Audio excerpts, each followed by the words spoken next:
Hello बच्चों, क्या हाल चाल, कैसे हो आप सब? मस्त एकदम। आई होप सारे मस्ती होंगे। तो बच्चों, आज हम क्लास 12th केमिस्ट्री का 9th चैप्टर उपसह संयोजक यौगिक स्टार्ट करेंगे। आज के लेक्चर में हम द्विक लवण और उपसह संयोजक यौगिक में अंतर और उपसह संयोजक यौगिकों से संबंधित मोस्ट इंपॉर्टेंट वर्नर की थ्योरी पढ़ेंगे।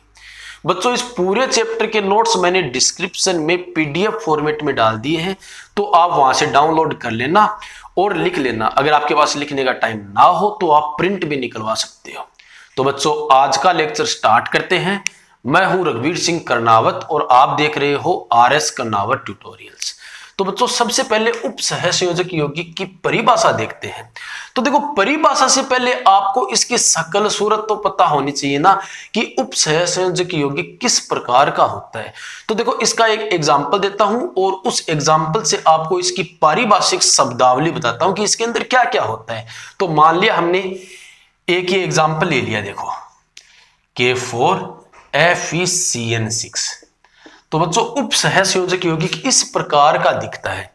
इसमें एक बड़ा ब्रैकेट होता है, आपको ब्रैकेट दिख रहा है ना। इस पूरे ब्रैकेट को, इसके अंदर जो भी कुछ है, इन सब को मिलाकर के हम समन्वय मंडल बोलते हैं। क्या बोलते हैं? समन्वय मंडल। आ गई बात समझ में? अब बच्चों, इस ब्रैकेट के बाहर चाहे लेफ्ट साइड चाहे राइट साइड कुछ भी लगा हुआ हो, उसे हम आयनन मंडल बोलते हैं। ये क्या है? तो देखो, पोटेशियम ब्रैकेट के बाहर है ना, तो इसे हम बोलेंगे आयनन मंडल। क्या बोलेंगे? आयनन मंडल। आ गई बच्चों बात समझ में? ब्रैकेट के अंदर एक धातु होगी, 100% एक धातु होगी, उसे हम केंद्रीय धातु परमाणु या फिर केंद्रीय धातु आयन बोलेंगे। तो ये क्या है बच्चों? केंद्रीय धातु परमाणु या फिर केंद्रीय धातु आयन। ठीक है ना बच्चों? ब्रैकेट में केंद्रीय धातु परमाणु मतलब ब्रैकेट में एक धातु होगी, धातु के अलावा जो भी ब्रैकेट में प्रेजेंट होगा उसे हम लिगेंड बोलेंगे। तो देखो, आयरन तो धातु है, इसके अलावा ब्रैकेट में कौन है? Cn है ना, साइनाइड है, तो इसे हम बच्चों लिगेंड बोलेंगे। क्या बोलेंगे? लिगेंड बोलेंगे। ठीक है बच्चों, तो इनको हम बाद में विस्तार से पढ़ेंगे। एक बार मैंने थोड़ा थोड़ा इंट्रोडक्शन इनका दिया है परिभाषा बनाने के लिए। तो बच्चों, उपसह संयोजक यौगिक में मेन रोल किसका होता है? इस ब्रैकेट का होता है। तो इस ब्रैकेट के अकॉर्डिंग हम परिभाषा बनाते हैं। तो बच्चों, ब्रैकेट में क्या है? धातु है। किससे घिरी हुई है? साइनाइड से।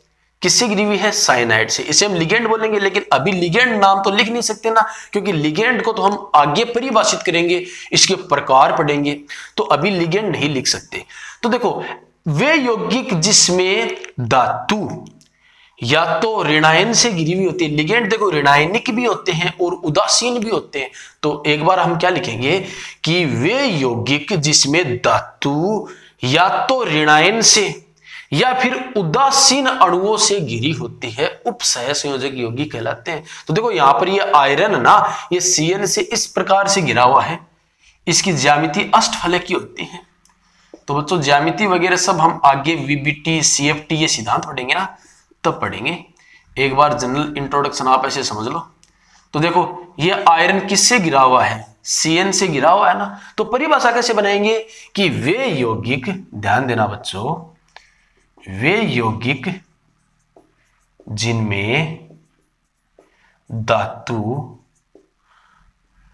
ऋणायन, देखो आपको पता ना Cn पर क्या क्या चार्ज होता है? माइनस चार्ज होता है। और एक उपसह संयोजक यौगिक ये होता है, देखो CONH3 का 6 Cl3। तो इसमें कोबाल्ट केंद्रीय धातु परमाणु है, धातु है ना। तो ये किससे घिरा हुआ है? अमोनिया से। अमोनिया पर कोई आवेश नहीं होता, अमोनिया उदासीन है ना। तो आप बोल सकते हो कि वे यौगिक जिनमें धातु या तो ऋणायन से घिरी रहेगी या फिर उदासीन अणुओं से घिरी रहेगी। जिनमें धातु ऋणायन या उदासीन अणुओं से घिरी रहती है, उपसह संयोजक यौगिक कहलाते हैं। उपसह संयोजक यौगिक कहलाते हैं। ठीक है बच्चों, तो ये इसकी सिंपल परिभाषा हो गई। अब हम लवण से चलेंगे और उपसह संयोजक यौगिक की ओर बढ़ेंगे। ठीक है, तो ध्यान से समझना। ठीक है बच्चों, आई बात समझ में। अब देखो हम बात करते हैं लवण की। लवण कौन से होते हैं, तो इससे आपको उपसह संयोजक यौगिक पूरा का पूरा समझ में आ जाएगा। तो देखो लवण क्या होते हैं, सिंपल आप जानते हो कि अम्ल और क्षार के उदासीनीकरण से लवण बनते हैं। जैसे क्षार हमने ले लिया सोडियम हाइड्रोक्साइड और अम्ल ले लिया HCl, तो यहां से H2O बाहर हो जाएगा और क्या बनेगा, सोडियम क्लोराइड, जो कि एक लवण है। तो लवण समझ गए ना कि जो अम्ल और क्षारों के उदासीनीकरण से बनते हैं उन्हें हम लवण कहते हैं। तो आप बोल सकते हो लवण के बारे में कि ये अम्ल व क्षार के उदासीनीकरण से बनते हैं। ठीक है बच्चों। अब बच्चों देखो लवण होते हैं दो प्रकार के। कितने प्रकार के होते हैं लवण, दो प्रकार के। एक तो सामान्य लवण, ध्यान देना बच्चों, एक तो होता है सामान्य लवण और एक योगात्मक यौगिक। क्या होता है, योगात्मक यौगिक। देखो आपको नोट्स डिस्क्रिप्शन में PDF फॉर्मेट में मिल जाएंगे, एकदम से क्लीन लिखी हुई। यहां पर आपको लिखने की जरूरत नहीं है, आप समझ लो केवल। अगर रफली साथ साथ लिखना चाहते हो तो बहुत अच्छी बात है, लेकिन आपको डिस्क्रिप्शन में एकदम से क्लीन पूरे चैप्टर के नोट्स मिल जाएंगे।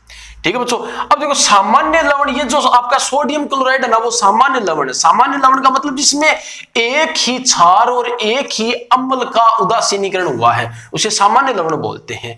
यानी कि सामान्य लवण का मतलब एक क्षार और एक अम्ल के उदासीनीकरण से, मतलब H2O बाहर निकलेगा और लवण बनेगा। उस लवण को हम क्या बोलेंगे, सामान्य लवण बोलेंगे, है ना। जैसे आपका एग्जाम्पल है इसका NaCl। आ गई ना बच्चों बात समझ। तो सामान्य लवण की कहानी तो यहीं पर समाप्त हो जाती है। अब बच्चों बात करते हैं योगात्मक यौगिक की। योगात्मक यौगिक क्या होता है, तो सिंपल है, नाम से स्पष्ट। योगात्मक यानी कि वे यौगिक जो दो या दो से अधिक सामान्य लवणों को मिलाने पर बनते हैं। दो या दो से अधिक सामान्य लवणों को मिलाने पर बनते हैं, योगात्मक यौगिक कहलाते हैं। लेकिन देखो सामान्य लवणों को आप डायरेक्ट नहीं मिला सकते, क्योंकि अगर आप सामान्य लवणों को डायरेक्ट मिलाओगे ना तो वो पूर्णतया मिश्रित नहीं होंगे। अब उन्हें कैसे मिलाना है, ध्यान से समझो। मान लो हमारे पास दो यौगिक सामान्य लवण है A और B। ठीक है, तो इनको मिलाना कैसे है, हमें A का जलीय विलयन लेना है। ले लिया, ये A का जलीय विलयन है और B का हमें जलीय विलयन लेना है बच्चों। ले लिया। अब इनको हमें वाष्पित करना है। गर्म करोगे वाष्प बनेगी, इसकी भी वाष्प बनेगी और इसकी भी वाष्प बनेगी। तो इनकी वाष्प को हमें मिलाना है ताकि ये पूर्णतया मिश्रित हो जाए। तो दो या दो से अधिक सामान्य लवणों की वाष्प को मिश्रित करने पर जो यौगिक बनता है उसे योगात्मक यौगिक कहते हैं। आ गई ना बात समझ में। ऐसे नहीं आपने डायरेक्ट मिला दिया, नहीं, डायरेक्ट नहीं मिलेंगे। इनके आप जलीय विलयन बनाओगे, उसके बाद वाष्प बनाओगे और उस वाष्प को आपको क्या करना है, मिश्रित करना है, तब योगात्मक यौगिक बनेगा। आ गई बच्चों बात समझ में। अब देखो योगात्मक यौगिक होते हैं दो प्रकार के बच्चों। कितने प्रकार के, दो प्रकार के। एक तो द्विक लवण, क्या है, द्विक लवण, और एक संकुल लवण। संकुल लवण जिन्हें हम प्यार से उपसह संयोजक यौगिक कहते हैं। उपसह संयोजक यौगिक कहते हैं। तो बच्चों सबसे पहले बात करते हैं द्विक लवण की। तो देखो नाम से स्पष्ट है कि ये दो लवणों से मिलकर के बनेंगे, कि जब आप दो लवणों के जलीय विलयन की वाष्प को मिलाओगे ना तब द्विक लवण बनेंगे।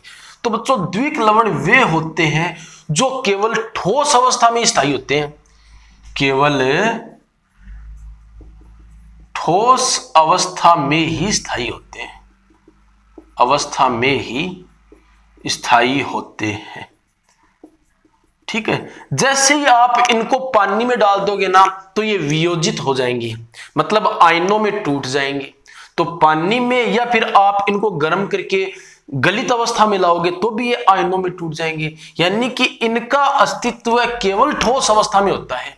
जैसे एग्जाम्पल तो देखो, एक तो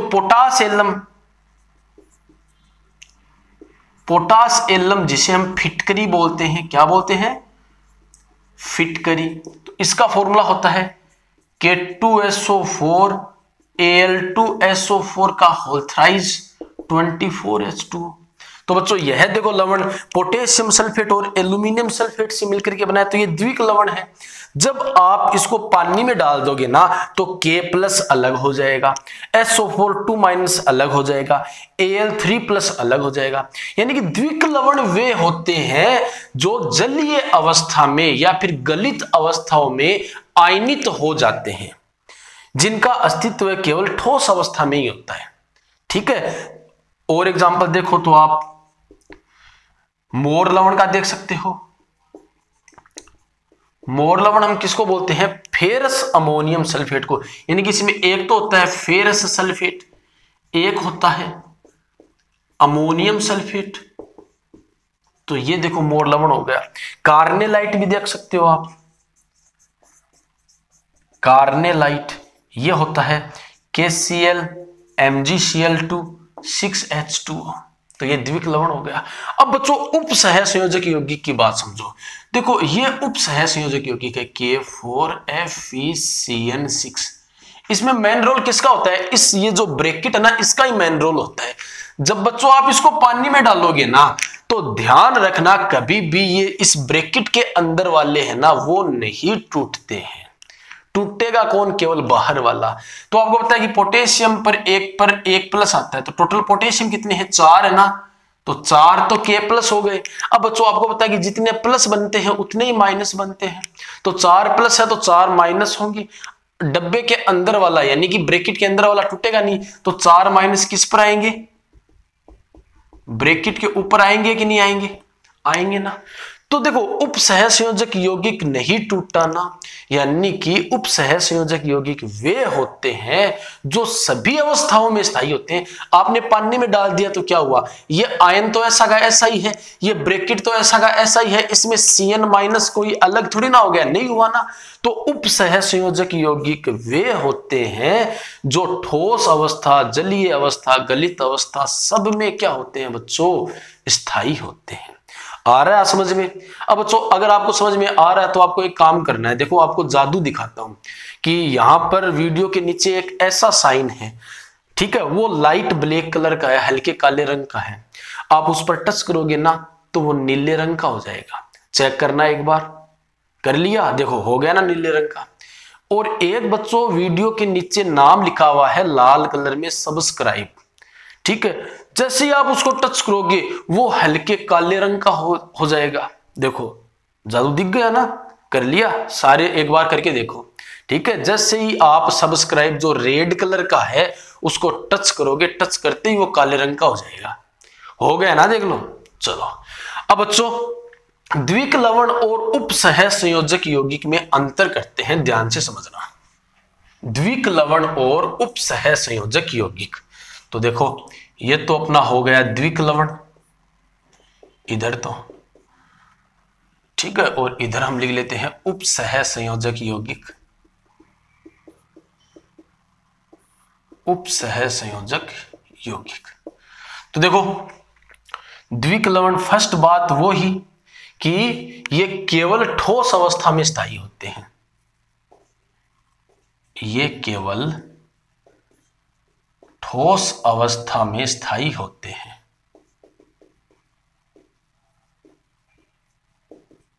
ठीक है ना, ये ठोस जलीय मतलब सभी अवस्थाओं में स्थायी होते हैं, तो ऐसा लिख सकते हो, ये सभी अवस्थाओं में स्थायी होते हैं, सभी अवस्थाओं में स्थायी होते हैं। आई कि नहीं, ये बात समझ में आ गई ना। ठीक है, अब देखो जल में डालोगे तो क्या होगा, पूर्णतया आयनित हो जाएंगे ना, है ना। जैसे आप पोटास एल्लम को जल में डालोगे ना, फिटकरी को जल में डालोगे तो इससे K+ भी बनेगा, SO4 यानी कि सल्फेट आयन भी बनेगा, Al3+ एल्यूमिनियम आयन भी बनेगा। यानी कि उसके अंदर जितने भी आयन है वो सारे अलग हो जाएंगे। ठीक है, तो ये जलीय विलयन में पूर्णतया आयनित हो जाते हैं। अच्छा, इसमें ब्रैकेट नहीं टूटता है ना, तो ये पूर्णतया आयनित नहीं होते हैं, ये पूर्णतया आयनित नहीं होते हैं। ठीक है ना बच्चों। उसके बाद देखो नेक्स्ट, आपने इनको जल में डाला, तो जल में डालते ही ये सारे आयन अलग अलग हो गए, यानी कि ये अपनी पहचान खो देते हैं, क्योंकि सारे आयन अलग अलग हो गए ना, तो ये जलीय विलयन में अपनी पहचान खो देते हैं। ये जलीय विलयन में अपनी पहचान खो देते हैं। अब बच्चों इनको आप जलीय विलयन में डालोगे ना, तो जो ब्रैकेट के अंदर आयन है वो बाहर नहीं निकलेंगे। इसका मतलब ये अपनी पहचान बनाए रखते हैं, ये जलीय विलयन में अपनी पहचान बनाए रखते हैं। आई कि नहीं बात समझ में? अब आपको पता है कि जैसे ही आपने इनको पानी में डाला, सारे आयन अलग अलग हो गए। जैसे मान लो ये आपका, इसका एग्जांपल हम पढ़ेंगे कि फिटकरी है, इसका फॉर्मूला होता है K2SO4 Al2SO4 का होल थ्राइस 24H2। तो इसको पानी में डालेगा आप, आप डालोगे तो K प्लस अलग 24H2। तो बच्चों आप इसको पानी में डालोगे ना, तो K प्लस अलग हो जाएगा, सल्फेट आयन अलग हो जाएगा, एल्यूमिनियम आयन अलग हो जाएगा, तो ये सारे अलग अलग होंगे, यानी कि ये सभी आयन अलग अलग है। यानी कि आप सबका परीक्षण कर सकते हो लैब के अंदर, क्योंकि ये अलग अलग है, यानी कि ये सभी आयनों का धनात्मक परीक्षण देते हैं। ठीक ना बच्चों। ऐसे ही मान लो आपके पास ये है पोटेशियम फेरोसाइनाइड है, ठीक है ना बच्चों। इसको आप पानी में डालोगे तो यहां पर कैसे ब्रेक होगा, 4K प्लस और FeCN का 6 4 माइनस। तो देखो यहां पर Fe2 प्लस भी है डब्बे के अंदर, कौन है, Fe2 प्लस और Cn माइनस भी है, लेकिन ये डब्बे के अंदर ब्रैकेट के अंदर पैक है, ये स्वतंत्र नहीं है। इसका मतलब ये केवल K प्लस का ही परीक्षण देगा ना, क्योंकि K प्लस खुला है, बाकी आयरन यानी कि फेरस आयन और साइनाइड आयन तो डब्बे के अंदर पैक है, तो ये स्वतंत्र नहीं है। इसका मतलब ये सभी आयनों का परीक्षण नहीं देते हैं, केवल जो फ्री आयन होता है ना उसी का टेस्ट आता है लैब के अंदर, ठीक है ना। तो ये सभी आयनों का धनात्मक परीक्षण नहीं देते हैं, ये सभी आयनों का धनात्मक परीक्षण नहीं देते हैं, ठीक है ना बच्चों। और एग्जाम्पल इसके देखो, अभी हमने 3 लिखे थे वो लिख देना, और इसके तो बहुत सारे एग्जाम्पल आएंगे चैप्टर में आगे, ठीक है ना बच्चों। तो ये अंतर हो गया। अब हम वर्नर की थ्योरी स्टार्ट करते हैं। तो वर्नर की थ्योरी बहुत ही मोस्ट इंपॉर्टेंट है बच्चों, आपको ध्यान से समझनी है। देखो वर्नर ने क्या कहा था, वर्नर का सिद्धांत, तो बच्चों इसको ध्यान से समझना, वर्नर ने क्या कहा था। तो देखो वर्नर से पहले उपसहसंयोजक यौगिकों के बारे में किसी को पता ही नहीं था। वर्नर के सिद्धांत से पता चला कि इस प्रकार के यौगिक भी होते हैं। वर्नर को इसके लिए नोबेल पुरस्कार भी मिला था। तो बच्चों वर्नर ने एक प्रयोग किया, वर्नर ने कोबाल्ट 3rd क्लोराइड का विलयन लिया। यहां पर 3rd का मतलब है कोबाल्ट की ऑक्सीजन संख्या यहां पर +3 है। एक तो कोबाल्ट 3rd क्लोराइड का विलयन लिया और एक अमोनिया का विलयन लिया, और दोनों को आपस में मिलाया। एक तो अमोनिया का विलयन और एक कोबाल्ट क्लोराइड का विलयन लिया और दोनों को आपस में मिलाया। अब मिलाने के बाद उसमें वर्नर ने सिल्वर नाइट्रेट डाला। क्या डाला, सिल्वर नाइट्रेट। तो वर्नर ने क्या देखा कि कुछ क्लोराइड आयन तो सिल्वर के साथ AgCl का श्वेत अवक्षेप बनाते हैं। आपको पता है ना, सिल्वर क्लोराइड का श्वेत अवक्षेप होता है। अवक्षेप का मतलब नीचे बैठना, ठीक है ना। तो कुछ क्लोराइड आयन तो श्वेत अवक्षेप बनाते हैं, जबकि कुछ क्लोराइड आयन विलयन में रहते हैं। कहने का मतलब सिल्वर नाइट्रेट के साथ सारे क्लोराइड आयन, सिल्वर के साथ सारे क्लोराइड आयन नीचे नहीं बैठते हैं। ऐसा देखते ही वर्नर को यह लगा कि इसमें कुछ ना कुछ गड़बड़ है, क्योंकि अगर यहां पर कोई सिंपल यौगिक होता, सामान्य यौगिक होता, तो सारे के सारे क्लोराइड आयन सिल्वर के साथ जुड़ते और नीचे बैठ जाते। लेकिन सारे क्लोराइड आयन नीचे नहीं बैठ रहे हैं, कुछ क्लोराइड आयन ही नीचे बैठ रहे हैं, जबकि कुछ क्लोराइड आयन विलयन में है। तो वर्नर को लगा कि इसमें कोई ना कोई गड़बड़ है। तब वर्नर ने यह प्रयोग बार बार किया, क्योंकि उसको पता तो चल ही गया था कि यहां पर कोई ना कोई गड़बड़ पक्की है, तभी तो सारे क्लोराइड आयन नहीं बैठ रहे नीचे। इसलिए उसने यह प्रयोग बार बार किया। एक बार कभी कोबाल्ट क्लोराइड को ज्यादा ले लिया, कभी कम ले लिया, कभी अमोनिया विलयन को ज्यादा ले लिया और कभी कम ले लिया, क्योंकि उसको तो इसका रिजल्ट पता करना था कि ऐसा क्यों हुआ। तो बच्चों उसने बार बार प्रयोग करके 4 प्रकार के यौगिक बनाए। एक तो बच्चों ये बनाया COCl3 6NH3, जो कि बच्चों पीले रंग का था। कैसा था? पीले रंग का, ठीक है ना। देखो, जब कोबाल्ट क्लोराइड और अमोनिया में सिल्वर नाइट्रेट डाला जाता है तो सारे क्लोराइड आयन नहीं बैठते हैं, कुछ रह जाते हैं। इसका मतलब यौगिक में कहीं ना कहीं गड़बड़ी है। तो उस गड़बड़ी को चेक करने के लिए वर्नर ने बहुत बार ये एक्सपेरिमेंट किया और बहुत बार कोबाल्ट क्लोराइड और अमोनिया को मिलाकर के 4 प्रकार के यौगिक बनाए। एक तो ये यौगिक बनाया जिसका रंग कैसा था? पीला था। तो वर्नर ने यह नोट किया कि जब इसमें सिल्वर नाइट्रेट डालते हैं ना, तो AgCl के 3 मोल प्राप्त होते हैं, ठीक है। दूसरा ये यौगिक बनाया COCl3 5NH3, ठीक है बच्चों। तो बच्चों यह था नीला। वर्नर ने क्या देखा? वर्नर ने जैसे ही सिल्वर नाइट्रेट डाला तो इससे AgCl के 2 मोल प्राप्त हुए। एक बच्चों ऐसा था COCl3 4NH3, इसका रंग था हरा।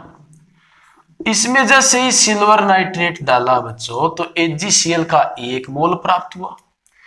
और एक बच्चों ऐसा था COCl3 सेम टू सेम इसके जैसा ही था, और यह था बैंगनी कलर का। अब ये कैसे हो, आगे पढ़ेंगे हम। इसमें सिल्वर नाइट्रेट डाला तब 1 मोल AgCl प्राप्त हुआ। तो बच्चों 3 मोल AgCl प्राप्त होने का मतलब कितने क्लोराइड आयन फ्री है? 3 मोल है। तो इस 3 मोल AgCl से वर्नर को पता चल गया कि इसमें 3 मोल क्लोराइड आयन फ्री है। तो वर्नर ने क्या किया? इसको इस प्रकार का उपसहसंयोजक यौगिक बना दिया कि CONH3 का 6 और Cl3। अब बच्चों देखो, जो बाहर होता है वो तो टूट ही जाता है, यानी कि जब आप इसको ब्रेक करोगे तो ऐसा बनेगा ना कि 1 Cl पर 1 माइनस तो 3 पर 3 माइनस, और CONH3 का 6 और 3 प्लस। तो इसमें 3 क्लोराइड फ्री है। जो फ्री होंगे, जो मुक्त होंगे, वो सिल्वर के साथ अवक्षेप बनाएंगे। अब दूसरे में 2 AgCl के मोल बन रहे हैं, यानी कि कितने क्लोराइड फ्री है? 2 है, 3 नहीं है इस बार। कितने फ्री है? 2 फ्री है। तो वर्नर ने इसको ऐसे बनाया, देखो कि एक Cl को अंदर डाल दिया और NH3 5 और Cl2। इसमें कितने क्लोराइड हैं फ्री? 2। इसमें 1 AgCl बन रहा है, इसका मतलब कितने क्लोराइड फ्री है? 1 फ्री है। तो वर्नर ने इसको ऐसे बना दिया, देखो यहां पर बना देता हूं, COCl2 और NH3 का 4 और ये Cl, ठीक है बच्चों। तो बच्चों देखो इनका पता कैसे चला कि कितने आयन फ्री है। तो हम चालकता के आधार पर आयनों का पता लगा सकते हैं कि आयन ज्यादा होंगे चालकता ज्यादा होगी, आयन कम होंगे चालकता कम होगी। या फिर हम अणु संख्या गुण धर्मों के आधार पर पता लगा सकते हैं, है ना। सेकंड चैप्टर जो विलियन है उसमें अणु संख्या गुण धर्म आते हैं कि कण या फिर आयन ज्यादा तो गुण धर्म ज्यादा, है ना। जैसे अगर आयन ज्यादा होंगे तो क्वथनांक ज्यादा होगा, आयन ज्यादा होंगे तो हिमांक कम होगा, आयन ज्यादा होंगे तो वाष्प दाब कम होगा, आयन ज्यादा होंगे तो परासरण दाब ज्यादा होगा। तो ये अणुसंख्या गुणधर्मों के आधार पर पता कर सकते हैं और चालकता के आधार पर भी पता कर सकते हैं। लेकिन हमें इतना डीप में नहीं जाना है, बस इतना ध्यान रखो कि वर्नर ने क्या किया, कोबाल्ट क्लोराइड और अमोनिया को मिलाकर के 4 प्रकार के विलयन बनाए। एक पीला था, एक नीला था, एक हरा था और एक बैंगनी था। अब इसमें जब HgNO3 डाला गया तो 3 मोल HgCl की प्राप्त हुई। इसका मतलब इसमें तीनों क्लोरीन बाहर है। तो ये लो, इसमें 2 यानी कि इसमें 2 क्लोरीन बाहर है, इसमें 1 बना तो 1 क्लोरीन बाहर है, इसमें भी 1 बना तो 1 क्लोरीन बाहर है। तो देखो जो आपका थर्ड और फोर्थ कंपाउंड है इनका आणविक सूत्र समान है लेकिन गुणधर्म अलग अलग। देखो रंग अलग अलग है ना, तो रंग भौतिक गुणधर्म होता है। तो वर्नर ने तीसरे और चौथे कंपाउंड के लिए यह कहा कि इनका अणुसूत्र तो समान है लेकिन गुणधर्म अलग अलग है, इसलिए इनको वर्नर ने बोल दिया कि ये समावयवी है। क्या है बच्चों? समावयवी है। आ गई बच्चों बात समझ में? तो बच्चों इस प्रयोग के आधार पर वर्नर ने अपनी अवधारणाएं प्रस्तुत की। वर्नर ने कहा कि उपसह संयोजक यौगिक में धातु की 2 प्रकार की संयोजकताएं होती है, एक तो प्राथमिक संयोजकता और एक द्वितीयक संयोजकता। प्राथमिक संयोजकता धातु की ऑक्सीकरण संख्या ही होती है। जैसे मान लो हम यहां पर कोबाल्ट की ऑक्सीकरण संख्या निकाले तो यहां पर देखो CONH3 का 3+। अब देखो ये जो आवेश है वो अकेले कोबाल्ट का है। कैसे? क्योंकि अमोनिया पर तो कोई आवेश होता ही नहीं है, तो कोबाल्ट की ऑक्सीकरण संख्या कितनी है? +3। तो प्राथमिक संयोजकता धातु की ऑक्सीकरण संख्या होती है, यह आयनीय होती है। ठीक है बच्चों, यह आयनीय होती है, अदिशात्मक होती है। और किसके द्वारा संतुष्ट होगा? भी धातु की ऑक्सीकरण संख्या प्लस में होनी है, तो वो किसके द्वारा संतुष्ट होगी? माइनस द्वारा। यानी कि धातु की प्राथमिक संयोजकताएं ऋणायन द्वारा संतुष्ट होती है। ठीक है, धातु की प्राथमिक संयोजकता उसकी ऑक्सीकरण संख्या को कहते हैं जो आयनीय होती है, अदिशात्मक होती है और ऋणायन द्वारा संतुष्ट होती है। अब बच्चों देखो इनमें ब्रैकेट के अंदर देखो केंद्रीय धातु परमाणु से 6 समूह जुड़े हुए हैं। यहां पर 6 अमोनिया है, ठीक है, यहां पर 1 क्लोरीन 5 अमोनिया, यहां पर 2 क्लोरीन 4 अमोनिया, यानी कि टोटल 6 है। तो इनको वर्नर ने द्वितीयक संयोजकता कहा। क्या कहा? द्वितीयक संयोजकता। तो देखो द्वितीयक संयोजकता चेंज नहीं हो रही ना, ठीक है, तो द्वितीयक संयोजकता परिवर्तित नहीं होती है, धातु के लिए फिक्स होती है। द्वितीयक संयोजकता किसके द्वारा संतुष्ट होती है बच्चों? तो देखो NH3 क्या है? यहां पर अणु है ना, उदासीन अणु है, जबकि Cl क्या है? आयन है, क्लोराइड आयन है, ऋणात्मक आयन है।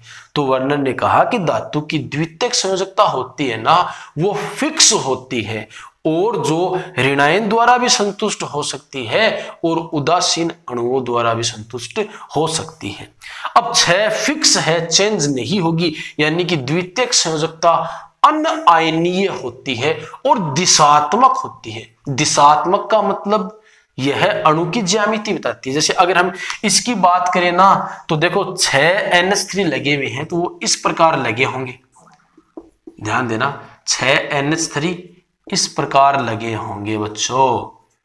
तो आप बता सकते हो इसको देख के कि इसकी ज्यामिति अष्टफलक की होगी। तो बच्चों यौगिक की जो ज्यामिति डिसाइड करता है वो कौन करता है? द्वितीयक संयोजकता करती है। तो बच्चों वार्नर ने जो प्राथमिक और द्वितीयक संयोजकता बताई है तो उसके बारे में अलग अलग लिख लेते हैं, ध्यान से समझना। बस वार्नर की थ्योरी इतनी है कि अगर कोबाल्ट थर्ड क्लोराइड के विलयन में अमोनिया का विलयन मिलाते हैं और उसमें सिल्वर नाइट्रेट डालते हैं तो सारे क्लोराइड आयन नीचे नहीं बैठते, ठीक है, कुछ एक विलयन में रह जाते हैं। इसका मतलब कंपाउंड में कुछ ना कुछ गड़बड़ है। इसलिए वर्नर ने बार बार प्रयोग किया, 4 प्रकार के यौगिक बनाए। एक 3 AgCl देता है, इसका मतलब 3 क्लोराइड बाहर है। एक 2 AgCl देता है, इसका मतलब 2 क्लोराइड बाहर है। एक 1 AgCl देता है, इसका मतलब 1 क्लोराइड बाहर है। और बच्चों ऐसा भी तो बन सकता है, देखो अगर ऐसा यौगिक बन जाए तो इसमें देखो एक भी क्लोराइड बाहर नहीं है ना, यानी कि यहां पर AgCl का अवक्षेप बनेगा ही नहीं। ठीक है बच्चों, तो याद रखना ये। तो इस आधार पर वर्णन ने कहा कि धातु की 2 प्रकार की संयोजकताएं होती है। तो बच्चों एक तो होती है प्राथमिक संयोजकता। क्या होती है? प्राथमिक संयोजकता। और एक होती है द्वितीयक संयोजकता। क्या होती है बच्चों? द्वितीयक संयोजकता। प्राथमिक संयोजकता धातु की ऑक्सीकरण संख्या के बराबर होती है। ऑक्सीकरण संख्या को ही हम प्राथमिक संयोजकता कहते हैं, जो आयनीय होती है, अदिशात्मक होती है और किसके द्वारा संतुष्ट होती है? ऋणायन द्वारा संतुष्ट होती है। ठीक है बच्चों, द्वितीयक संयोजकता धातु के लिए फिक्स होती है, फिक्स वैल्यू होती है इनकी। ठीक है बच्चों, और यह अनायनीय होती है, दिशात्मक होती है। दिशात्मक का मतलब अणु की ज्यामिति निर्धारित करती है। एग्जाम्पल अगर हम देखें बच्चों, अगर ये एग्जाम्पल ले CONH3 का 6Cl3, तो आपसे कोई पूछे इसकी प्राथमिक संयोजकता कितनी है, तो इसकी ऑक्सीजन संख्या यहां पर +3 है, तो यहां पर इसकी प्राथमिक संयोजकता +3 है। जबकि द्वितीयक संयोजकता की द्वितीयक संयोजकता का मतलब यह है कि धातु से कितने लिगेंड जुड़े हुए हैं, कितने जुड़े हुए हैं अंदर, देख लो 6 है, इसका मतलब द्वितीयक संयोजकता कितनी है इसकी? 6। तो बच्चों यहां पर वर्नर का सिद्धांत कंप्लीट हो जाता है। अब हम नेक्स्ट लेक्चर में इसकी उपसह संयोजक यौगिक की पारिभाषिक शब्दावली देखेंगे। तो बच्चों यदि आपके लेक्चर समझ में आया है तो वीडियो को लाइक, कमेंट और अपने फ्रेंड्स के साथ शेयर जरूर कीजिए।